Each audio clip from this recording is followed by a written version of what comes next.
Ministri i Ekonomisë, Tregtisë dhe Energjetikës Nasip Naço ka qenë i ftuar i dytë në emisionin më të ri, Ora Ekonomi, në Radio Televizionin Ora News. Përballë gazetare Saida Tonçica, kreu i Mete ka folur për problemet më të prekshme ekonomike në vend. Ndërkohë që me interes ka qenë diskutimi për privatizimet, ku ministri Naço bëri publike një shifër të ardhrave të arktuara. Nga 287 objekte që janë shitur, është përfituar një vlerë rreth 5 miliard lekë. Por ajo që duhet t'u them dhe për teleshikuesit është që Ministria e Ekonomisë, Tregtisë dhe Energjetikës përgatit gjithë dokumentacionin e nevojshëm, një dokumentacion që bëhet me transparencë për specialistët që marrin pjesë në këto privatizime, janë nga fusha të ndryshme, janë nga institucione të ndryshme, përgatitet gjithë dokumentacioni dhe në fund shitja e tyre bëhet nga drejtoria përkatëse që është pranë Ministrisë Financave. Duke kaluar në disa institucione, detyrimisht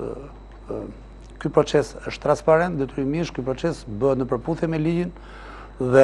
ne jemi përballë publikut, të paktën në këto 5-6 muaj, një pjesë e mirë e tyre që janë shitur, nuk kemi asnjë lloj kontestimi, as nga ish-pronarët, as nga ata që kërkojnë përmjet ankandit të blejnë këto prona. Mjaft diskutim ka ngjallur në emision dhe çështja e pjesëmarrjes së opozitës në institucionet shtetërore, ku diskutohen zhvillimet më të fundit ekonomike. Vendi i opozitës është në parlament, ata do ta kuptojnë njëherë mirë që janë në opozitë, kanë mbi 2 vjet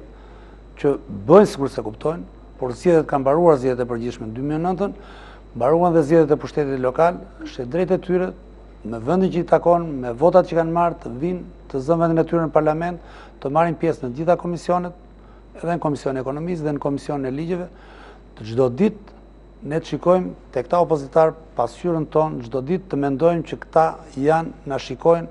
na kontrollojnë për ditë, të debatojnë me ne dhe të bëjmë më të mirën e mundshme për ekonominë e vendit tonë. Në lidhje me ecurinë e ekonomisë së vendit në të ardhmen, ministri u shpreh se pritet që të kemi një rritje pozitive, ku ndikimin kryesor pritet ta japë eksporti.